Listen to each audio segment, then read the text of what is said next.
She is enchanting. She is sexy. She is jealous. She is the essence of evil. She is Christine, a 1958 Plymouth Fury. No one that knew her is alive to issue a warning. But the moment she seduces you into the driver's seat, she will own you, body, mind, and soul. There's no place you can go where she will not find you. No speed you can run that she cannot match.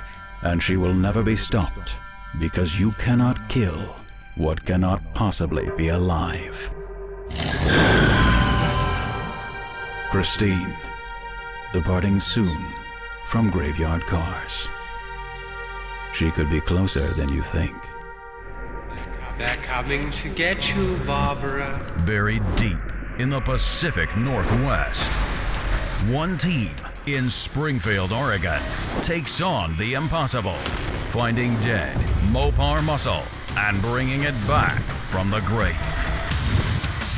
Award-winning Master of Mopar, Mark Warman, his cousin Doug, his daughter Alyssa, his best friend Royal, his painter Will, his assembly tech Justin, and the rest of the GYC ghouls are restoring, resurrecting,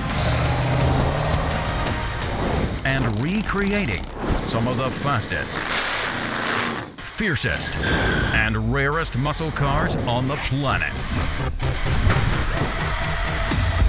This is Graveyard Carz.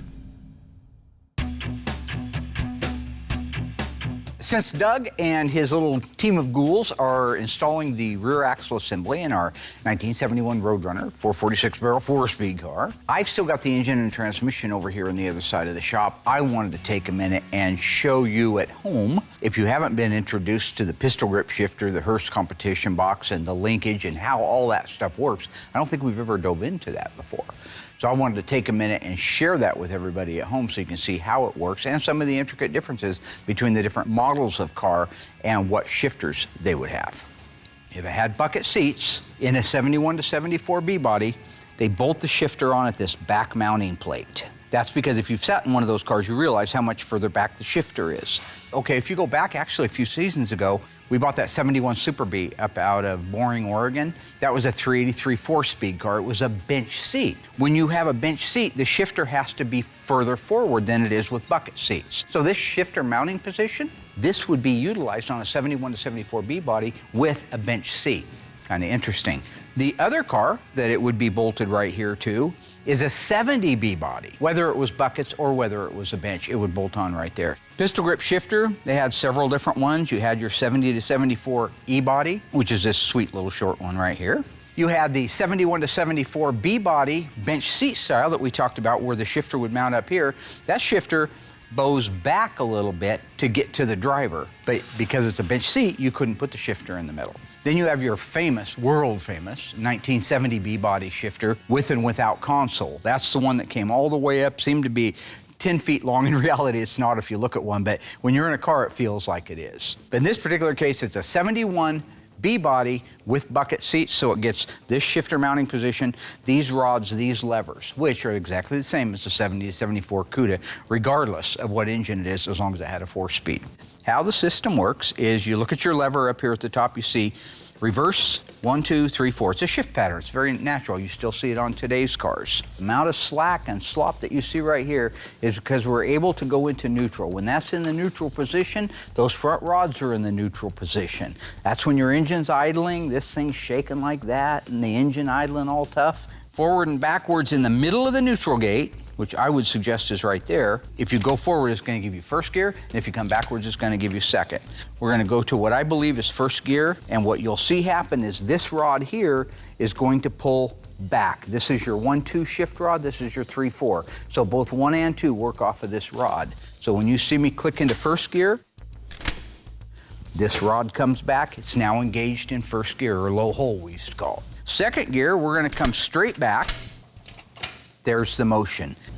Go up, click over to the right and up. Third, back is fourth. So working through the gears like you would if you were driving the car. First gear, a little bit of tension to the left while you pull second gear.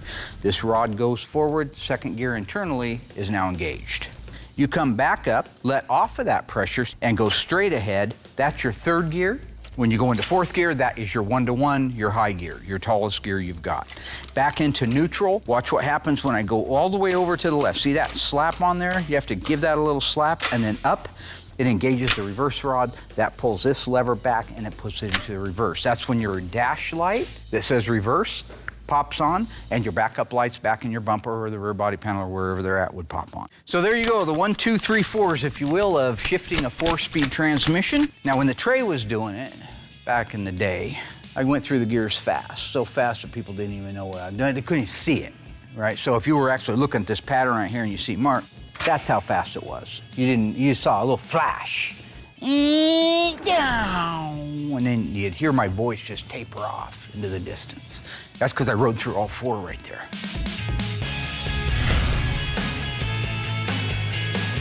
When Tony was out here recently, we had an opportunity, which we don't always have, to go over some of the newbie cars that are down at our storage lot. And I always look forward to that because as much as I brag about knowing everything in the world, Tony never leaves here after us looking at a car where I haven't learned something new. One of the coolest things about coming out to Graveyard Cars is just to see the wealth of cars here. It's always changing, always new stuff coming in, always pretty cars done or almost done in the shop. The car we looked at was the '69 Hemi Charger, and that's a cool car. Really good example of a car. It's very complete, very original, runs and drives even. Yeah, it needs some restoration work, but it's a good car. Original tag, right? Yep, original tag. You can tell it's St. Louis just from the inspection stamps. They're on them pretty high. Now, in this particular case, I actually had Doug along with me because I thought this would be a great opportunity for him to learn a few things that maybe he didn't know. And the nice thing about the St. Louis is they actually have some information on them, unlike the Lynch Road ones. Right. Yeah, that's good. Yep. Now, there's no question that Mark and Tony are the sharpest guys on the planet when it comes to these cars. It's hard to trip either one of them up, unless, of course, they're together and trying to one-up each other. Before we went on, you were mentioning something about the brake booster. I wanted to mention anything about the brake booster. I told you it wasn't right on the car, and you thought it was. Well, you asked me if it and was. I said there's no B51 on the fender tag. No.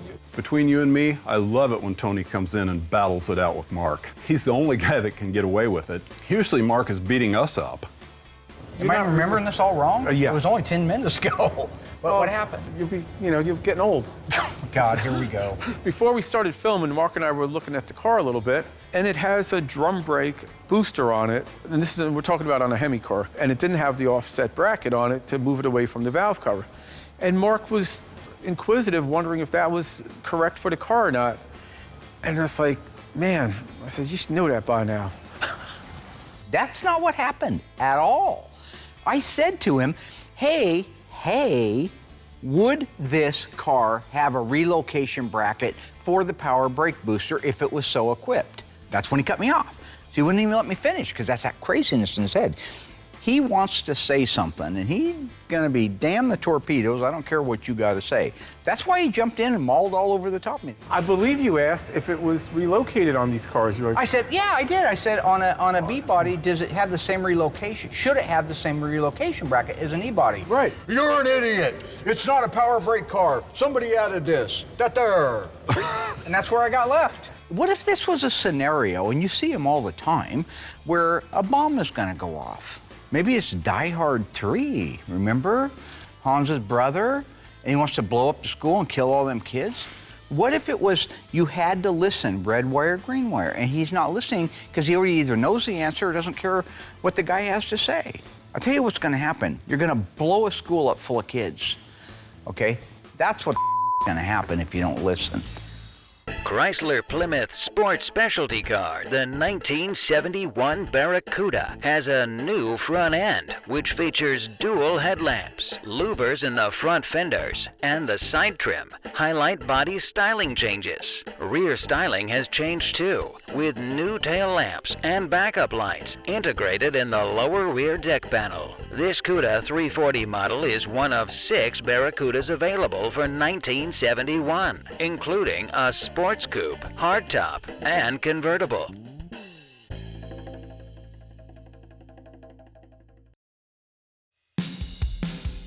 What else do you see interesting on the fender tag? Anything good? Man, no, it's pretty straightforward. I think it's kind of unique that it's a B3. Yeah, that's different. You know, different. a lot It's nice of them are color. B5. You know, it's nice color. What color interior is it supposed to have? Whatever the And it color. shows B7 as probably the upper door frame Upper code. door frame. So that would be the upper door pads There from you the go. Charger. Now this Charger is really going to be a striking car because it's a B3. That's the lighter blue over a B7 blue interior, much darker. The B3 is a pretty color, especially with the white top and the white RT stripe on the back. Are those the correct carburetors? This is right up your alley. It should be I actually don't know them. 4619 and 4620, and I haven't looked at them.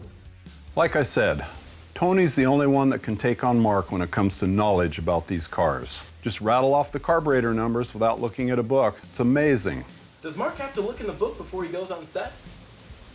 No comment, Peter. What else you got? N85, What's that mean? TAC. 7,000 RPM? I don't even know where it ends. You know? I don't know. Well, no, but I mean, you know how many RPMs it goes up to the max, right? No, I don't know what Oh, it yeah, is. it's 8. It's 8,000 it's 8, on that. okay. Yeah, it's pretty standard. Oh, snap! The Mighty Tone doesn't know if it's a 7 or 8 grand TAC. Come on, man. That's Mopar's 101. Might get back in the book again there, Philly. Have a Coke, a smile, and a sandwich, and shut the up. Somebody made an electric choke. I see that from here, but it does have the dash pod on it. See that? Only 4-speed cars had that. Yeah. So does that share with any other carburetors, the dash pod? The dash pod is the same, but the bracket's specific to Hemi. Okay. And But that's the it's same one also- you see on a 3-4-speed Yep. car. Gotcha. And you know what this also should have? I can't see it from here, but I'm going to guess. I think I see the vacuum line for it. That green emissions distributor valve thing. Yeah. This is really crazy. So I've been studying some of the older Master Tech videos that are online from back in the 40s, the 50s, 60s, 70s from Chrysler. I just watched a video on that. It's part of a cleaner emission system or something they called it. It's really a neat little part. Also with a cleaner air system. The distributor vacuum advance control valve isn't used on automatic transmission cars, except for the 426 Hemi models. Because manual transmission cars have different operating characteristics, they need vacuum control valves to keep exhaust emission within legal limits. You know, when you're talking about a car like this in today's market, a true blue chip investment grade Hemi car with good colors and a 4-speed, I mean, I could easily see it being worth $250,000. As crazy as that sounds. Most people at home would say we're lying, but watch crazy. Jackson, watch Meekum, they're just nuts. If you were looking at the side of the car, obviously it has the rally wheels didn't come out till the next year, but is there anything looking at the side of the car without looking at the interior that would lead you to believe when it was built in the model year? Let's see. Watch the psychopathy here. I've been watching that series on Investigation Discovery about this. Look at him. That's that sociopath stuff, man. That's sick. You mean besides like where the Hemi badge is on the door and stuff like that? Looking at the car from our vantage point right now, not including the interior. And already with knowing the it's a seats without the 69 headrest. for hell's sake. Right. Sure. Is there anything indicating to you if it's an early or late build car?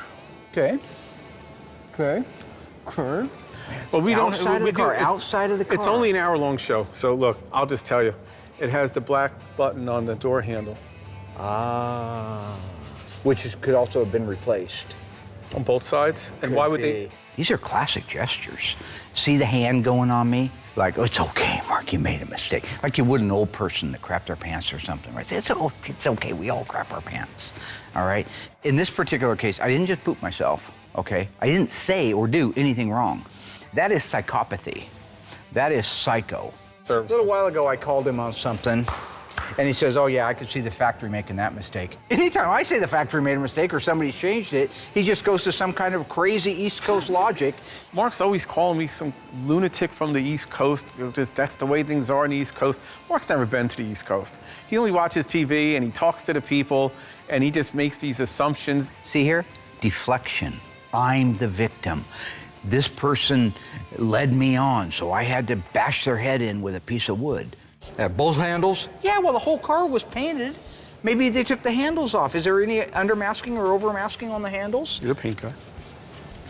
There's no paint on those. Those things were taken off. This whole thing about the knobs trying to catch me like some great big whodunit because it's a black knob versus a chrome one because of the year splits in it. Anybody could have changed the handles.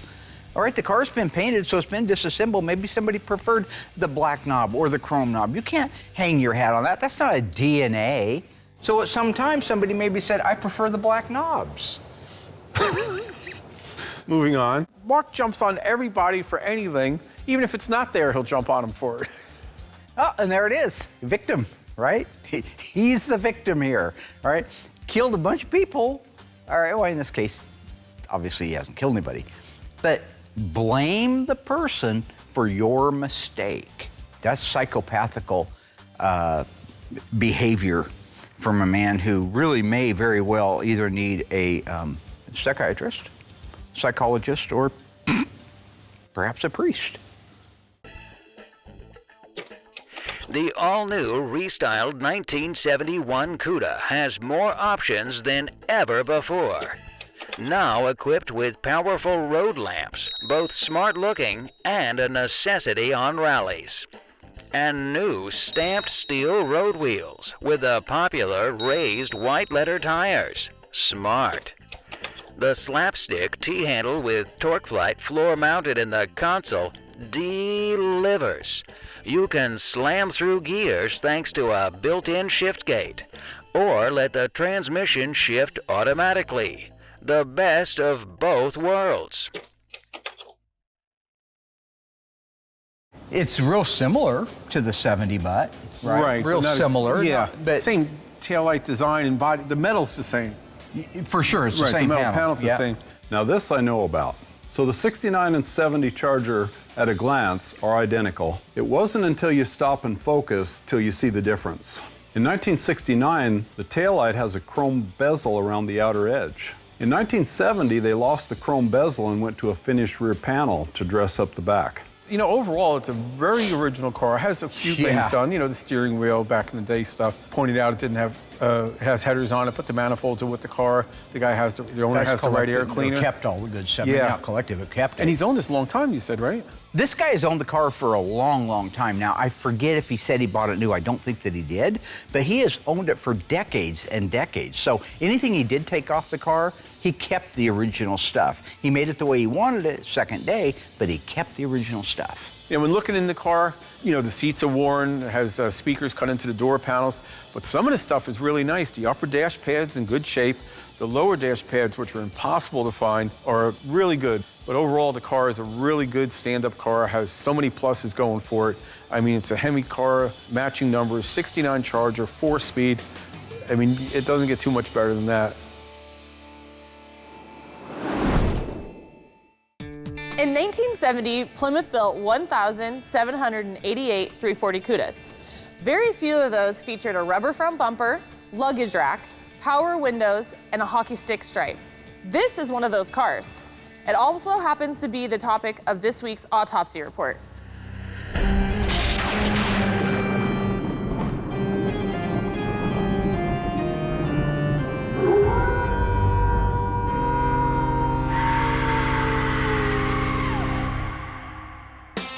Okay, so remember folks, we read a fender tag left to right, bottom to top. E55, that means high performance 340 V8 that puts out 275 horsepower. D32 means heavy duty 3-speed automatic transmission. BS23, the B means Barracuda, the S means special price class, and the 23 means 2-door hardtop. H0B. The H represents the engine size, which in this case it's a 340. The 0 represents the model year of the car, which is 1970. and the B represents the assembly plant, which is Hamtramck, Michigan. 184268 is the serial number, which is unique to this car. EB5. This is the sales code for the body color of this car, which means blue fire metallic. H6B5, which means all vinyl bucket seats in blue. 000, one-piece full interior door panel. B07, that's the scheduled production date, which was November 7th, 1969. 021548. That's the shipping order number. V1X, that's the black vinyl top. A01 is the light group. A21 is the elastomeric front bumper. B51 is power disc brakes. C16 is a center console. C55 is bucket seats. G36 is left and right outside racing mirrors that are painted. H51 is air conditioning. J45 is hood pin tie downs. L31, fender mounted turn signal indicators. M21 is drip rail moldings. M25 is body sill moldings. M31 is belt moldings. M88 is deck molding treatment. M91 is luggage rack. N41 is dual exhaust. N42 is bright exhaust tips. P31 is power windows. R35 is AM/FM stereo. V6X is a hockey stick stripe. Y05 means it was built to US specifications. EN1, that's the end of this sales code and the end of this week's autopsy report.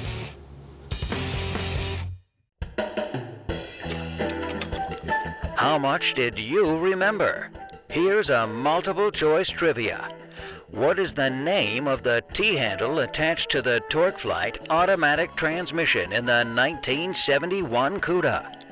Is it speed shifter, speed gate, or slapstick? Think you know the answer?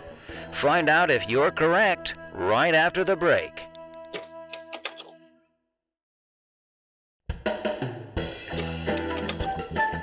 Well, how did you do? What is the name of the T-handle attached to the TorqueFlite automatic transmission in the 1971 Cuda? If you guessed speed shifter or speed gate, then you are an idiot and absolutely terrible at trivia. But if you guessed slapstick, you are right and not an idiot. The slapstick offers extra optimal performance, allowing you to slam through the gears. This optional wheel has the performance, look, and a rim blow horn that offers convenience with safety. Another convenience option, the handsome luggage rack for travelers, skiers, and those wanting to add a little of themselves to their Barracuda. And with any of Barracuda's radios, there's the cassette stereo tape player with dozens of uses besides playing your favorite music. Like the cassette recorder, that's an exclusive option for 1971. I'm working with Alyssa and Hunter today on installing the drivetrain in the 1971 Roadrunner 440 6-barrel 4-speed car. Are we ready? Yeah. Ready. I'm not. So I'm so excited to get back into the shop. I haven't been doing anything like hands-on in the shop for a while, so this is super exciting. Okay, so we are going to install the fronts of those spring hangers through the holes, and we're gonna put the nuts on the back side. Dougie is a great teacher. He's always so patient and kind. I mean, he never insults me, so I always have a great time working with him. And I've never worked with Hunter before. Hunter, you want to check and see if you can get a nut started on yours while I feed it in here? Yeah, sure. Put one on the top. One on the top? If you can, so it doesn't come back out. Because I'm gonna have to help you feed that one through. So this is the first time I've actually worked with Doug and Alyssa on assembling a car. I'm really looking forward to continuing my education on all the cars. It's super cool. All right, yeah, you're good. Okay. I got the top ones already in place. Do you want me They to are? put a nut on it? Yeah. The Okay, bottom let's ones. try to get the bottoms in. Okay. I like it when I can take my time with the newbies and show them the right way and help build their confidence. Well, Mark does that too, doesn't he? No comment. Nice work, guys. That was easy. Yeah, you're a pro. Right, Alyssa? Yeah, we've done this 1,000 times. We have? Yes. Oh, it still seems like the first time. Well, you know, I'm retiring. I'm almost done here. Not if my dad has anything to say about it. Oh, I have Where to are work when I'm dead? Yeah. You have We'll bury you right out back. How's Okay. it going? I'm fine. Good. Everything going good? What are you doing? This is a new tray cam. You putting the back on? Okay, but why is like it so unscrew close this? to my face, though? Recently, I was thinking about how can I give a better experience to the viewer at home for Graveyard Cars, and it hit me. They need to see more behind the scenes. They need to see what I see from that POV, point of view, right? So I invented the tray cam. See, originally I thought it was a good idea until he actually started doing it. I get You a can't picture. see. Oh my God, No, it's it's behind the horrible. scenes. No, we got like 6 chins. Let's not do that. Dougie, how's everything going so far? Stop it! Ice tray, ice pick, ice cube. You stop that, buddy. Sorry. You're crazy. How you doing, Bubba boy? Doing pretty good. You know. Yeah? Yeah, these are tight, but it's good. You think the camera's a little close? Just a little Why bit. are your eyes shut? But I mean, like, I don't understand the tray cam at all. It's so freaking close, the dude can literally see my feelings. Plus, I look stupid in the thing. That's Tiny Dancer right there. Yeah. Hi, Tiny. What's up, Mark? Okay. Not much. How are you doing? I'm good. You feeling that? I'm a little busy. Yeah, sorry. I apologize. If I did the math right, I think Mark and I have been working together for 15 years now, and it's almost 200 episodes of Graveyard Cars, so I've seen everything. You know, the dancing, the name calling, the weird labels, just the things that he thinks are really strange, innovative ideas that aren't. And I gotta say, I didn't see this coming. There's Crazy Pete. I don't need to tell you anything. Hey, buddy. There's Crazy Pete. Hold this. It's not that the tray cam's a bad idea necessarily, it's just the way that he's doing it. I mean, he says it's for an interview or something, but he's putting this camera like uncomfortably close to people's faces. It's not flattering at all. When we first started, he would get mad if we did an interview with him and like fish-eyed his face with too wide of a lens. Like he would get angry at us. Like, why are you shooting me with that? Like, go shoot me with a longer, you know. He wanted himself to look nice and compressed. And then now he's taking this thing and he's just the most unflattering shot in the world. You guys used to do? Alyssa, What? my question is, how is this going so far on the build? It'd be great. It'd be great if you weren't doing this. You don't like the tray cam? No, Dad. Why? Is it too close? It's insane. He's not actually interviewing them, he's torturing them. Look, I'll tell you right now, something's gonna happen to that tray cam. It's gonna get lost, broken. I'm just saying something on accident is gonna happen. This is why it takes 6 years to restore a car at Graveyard Cars. Doug, is that true? You could be helping That's us. You could be helping us. He is helping. Doug, whose side are you on? My side. Oh my gosh. Okay, are we ready? Okay. So the front's in place. Correct. Now we have to lower the car down. Okay. This should be interesting. A name's not enough. Let's stack the dung stain up against the new 1971 Barracuda and see what Ford has done. The 71 Cuda offers a grille color keyed to any of 9 body paints. All Barracuda models have optional elastomeric bumpers to match any of 6 paints up front and any of 4 in the rear. Dungstain's best is a plain hamburger black grille and rubber front bumper that you will need when the tiny brakes fail. All 71 Barracuda models have torsion bar front springs and rugged 5-leaf rear springs. Heavy-duty and extra heavy-duty suspensions are standard with Cuda and Hemi Cuda models. All Dungstains come with coil springs in the front and 4 leaf springs at the rear. Coils, by their very design, have less springing action than Cuda's torsion bars. The car wallows around in the turns like a boat. They don't even have grease in them. It's tight. Okay, Mark, the car has to go down another foot. Do you have a napkin in Well, I'm not working with you. She needs some towels. You better have Bubba Boy. Oh, it's not low enough. I'm sorry. Okay, I'm gonna get this thing out of here. Yeah, it's tight. See, look, we sign up for it as talent on the show. So we actually get paid to endure my dad's like craziness. But the poor camera guys, they're hourly. They're there no matter what. They did not sign up for this. I feel so bad for them. Remember that time you stabbed me in the back? I didn't stab you in the back. I did my That's the job. question. You let the guy come down and you weren't supposed to, were you? You weren't around. Hey, but you know we were planning a big reveal. You are up my face. Oh, yeah, it doesn't work. No? Okay. Well, I think the original one we did, guys. Everything going good, Doug? Yeah, everything's going good, Doug. Pay attention to what you're doing. Pretend the camera's not there. There. Yeah, pretend that's not there. So in the future, when you see other shows using the tray cam, they'll rename it something else. You just remember that the tray cam came from me, okay? So in fact, I keep it here all the time. All right, so there it is. So now you guys can see at home what it's like when you're sitting on set and you're doing lit interviews. The whole shop shut down, okay? There's a technician back there working in the corner. A little one over there, Hoggins over there. Carz, that kind of thing. There's Pete, Judas Iscariot, little tiny A. This is what you get to see. What? Going down? Ready, Alyssa? Yeah. Tell me when. Good. That was fast. Yeah. Oh, shoot. It went down fast. You want to raise up a little, Alyssa? Or You want it up a little bit? Probably, yeah, because All right. it's... About 2 inches. Okay. Should I put the nut on the backside of the... Not yet, huh? Good. Well, Let me help you. Yeah, there you go. Nice. That one's through. okay. Good job. Well, despite Mark's new tray cam, we were able to get the rear axle installed in this car. So now we can move on to the front engine install and get this thing finished. Thank goodness.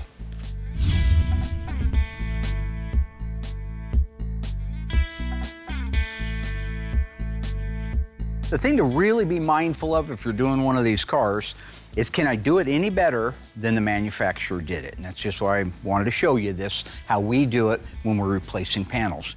So on our 69 Charger RT SE, this factory sunroof car, moving through the shop nicely, had a lot of metal work done to it, still has some to go. I want to take an opportunity to show you what we're doing differently at this stage in the way of inner structure painting and preparation and protection than the factory ever did. This is really interesting stuff. See all this light gray paint? This is a catalyzed urethane paint over the top of the DP90, which is your etch primer that we use from PPG that locks down over the bare metal. But the point is, it's all covered thoroughly while we can get to it. We can get the sides of the trunk floor extensions. On the inside of the wheelhouse, around all the jack bases, everything is there. So the big difference in what we do and what factory does, factory, there was a lot of bare metal left underneath the Dutchman. So if you were to crawl inside the trunk and look at an original car, you'll see where there's still bare metal and the cars just rust out super fast. So what we do is when the metal guys have these cars apart, I'm painting the back sides of things, painting as much as I can, so when the car goes together, it's already completely sealed off and covered 10 times better than factory. You have paint everywhere. Wheelhouse, outer wheelhouse, all the way up into here. You have it on the reinforcement inside the Dutchman panel.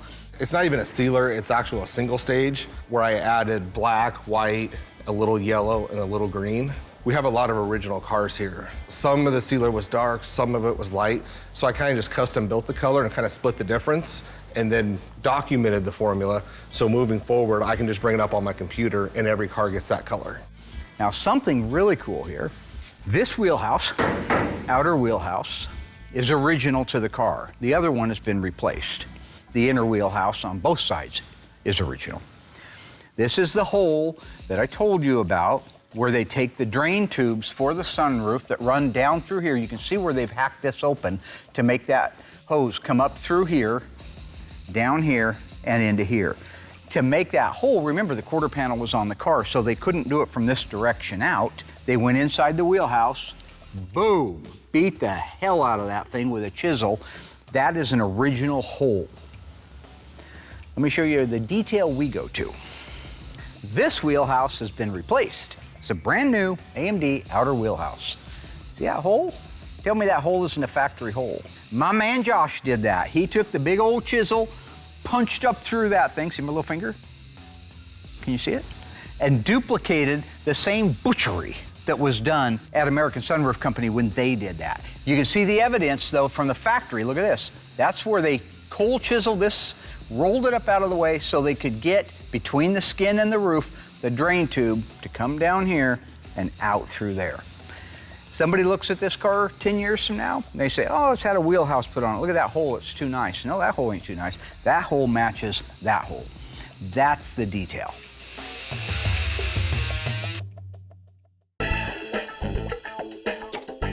The 1971 Cuda is stacking up fairly well against the Dungstain so far. Let's take a look at the engines and see how they compare.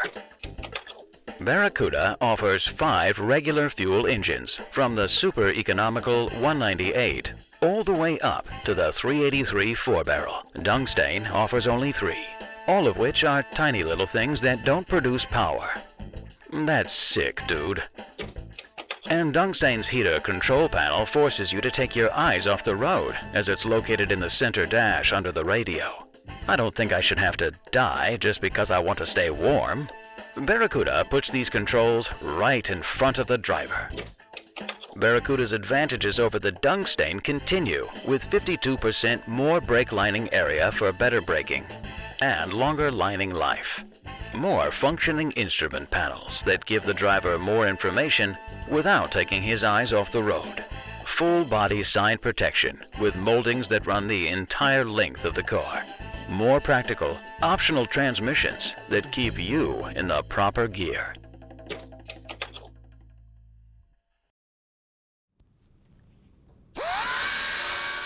So once I had all the paint work done, I was able to cut Josh loose on dissecting the donor roof and the sunroof module off the original roof.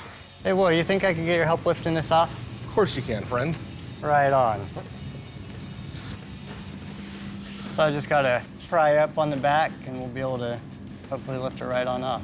So what kind of happened was Mark gave you a harsh deadline. You need me to come in and save the day. No problem. I'm a team builder. I'm a leader. Yeah, I like to help you guys out, lift you up a little bit. You need some help getting the car built, I'm here to help you. Yeah, I just mostly need help lifting the skin off. And then I'll go over there and help get it put on for you. Okay.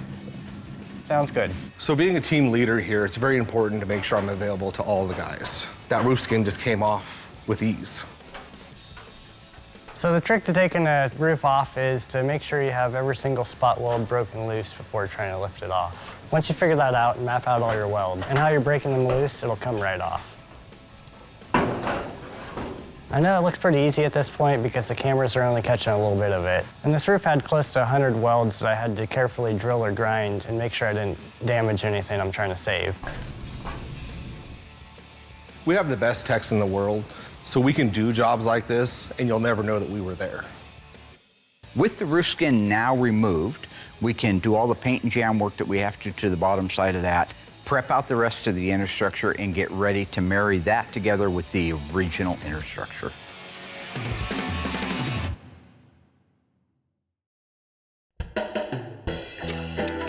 Let's see how much you've learned. True or false? The largest engine you could get in the standard 1971 Barracuda is a 383. Do you think you know the answer? Stay tuned after a word from our sponsors to see if you're correct.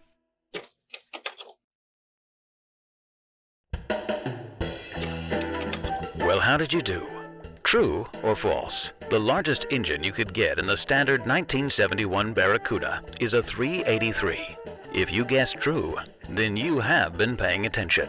The 383 puts out 330 horsepower, which is much better than a Dungstain. If you really want to chew up a dead horse, option a Cuda with a Hemi. You'll yourself. In addition, the horse droppings Mustang front seatback release is way down at the lower center of the seatback. Passengers find it troublesome to get in, and it's embarrassing for an owner to be kidded about such an awkward feature on his new car. The 71 Barracuda's bucket or bucket back bench seat releases at the touch of your toe. It releases on the outer edge, easy to see and operate. Wouldn't you rather make it this simple for your friends? You don't want to trap passengers in your back seat, but if you do, Dodge makes excellent cargo vans. The Dungstain is made of recycled beer cans and dents very easily where full-length side moldings don't exist. Come on, man. That's not groovy. Full-length side moldings are a Barracuda option.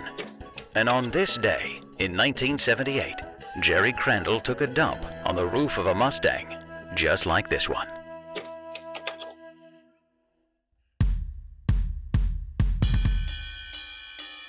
Okay, here we go. Moving quick. What? Yeah. Yeah. Slow down a little, Yeah, it seems like it's really far over to the right. One of the cars that I am the very most excited about seeing finished up very soon is the 71 Roadrunner. The only time we've ever had a car come here along with 8mm tapes of back when it was raced at the drag strip. I mean, what a family heritage this car has to offer. What we're doing is giving that car a new lease on life, which is going to begin creating a world of new memories once it goes home. Beautiful. My front bolt is lined up dead on. Yep. You just want the short one or the long one, or that work? To run it in, and then we can tighten it down later.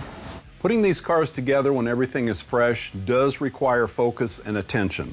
Hunter has been disassembling these cars, so that takes much less time and caution than putting these together. So yeah, it's great to be left alone so we can focus.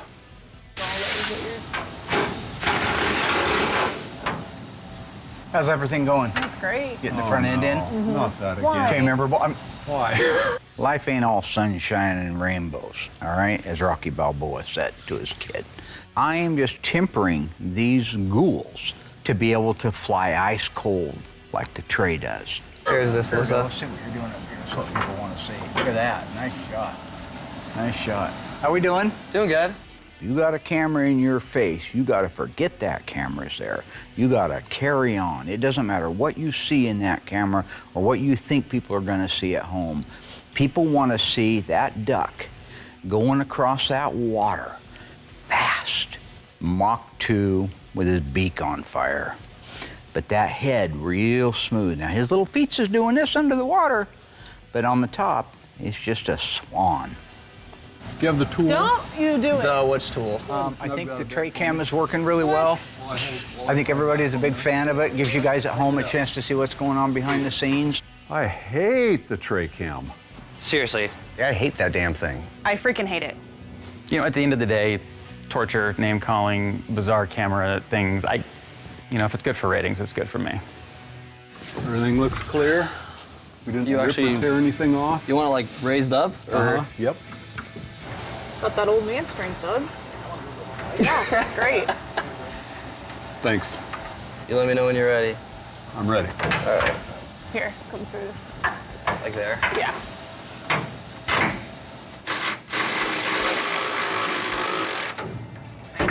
All right.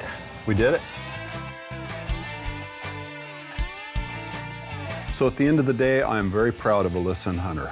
They did a great job installing the drivetrain in the Roadrunner. For the record, they had it much worse than I did with the tray cam. Once Mark discovered that it made everyone uncomfortable, he doubled down. Nobody was above his insanity. Look at Kenny G. Look, Kenny. Where are you going?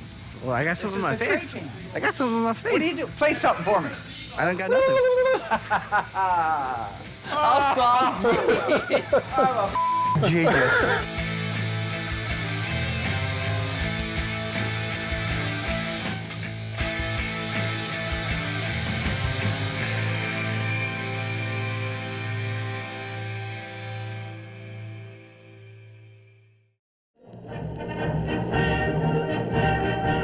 This episode is brought to you in part by the all-new Tray-O-Vision camera. Order yours today.